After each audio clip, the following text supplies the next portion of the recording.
শুভ জন্মদিন পৃথিবী আমার। মাতৃত্বের পৃথিবীতে আমার শ্রেষ্ঠ অর্জন তুমি।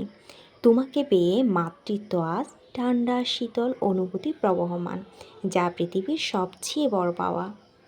তুমি আমার স্বপ্ন, তুমি আমার আশা। বেঁচে থাকার হাজারো বছর এ মায়েরই কোলে। তৃতীয়ার শেষে চতুর্থতে আগমন, সৃষ্টিকর্তার দেওয়া পৃথিবীর অমূল্য সম্পদ। তোমাকে পেয়ে পৃথিবীর যত কষ্ট ও ক্লান্তি পালিয়েছে কোনো এক নির্জন রজনীতে। তোমার মায়ের অপূর্ণতা যেন তোমার মাধ্যমে পূর্ণতার রূপ দিতে পারি, সে চেষ্টার কোনো কুঠি রাখতেই দিব না।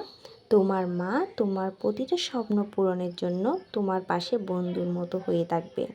তোমার প্রতিটি স্বপ্ন সত্যি হোক। তোমার উজ্জ্বল ভবিষ্যৎ কামনা করি ঠাকুরের কাছে। সব সময় যেন হাসি খুশি সুস্থ থাকতে পারো। আজ আমার মেয়ের জন্মদিন, সবাই আশীর্বাদ করবেন যাতে সুন্দর মনের মানুষ হতে পারে।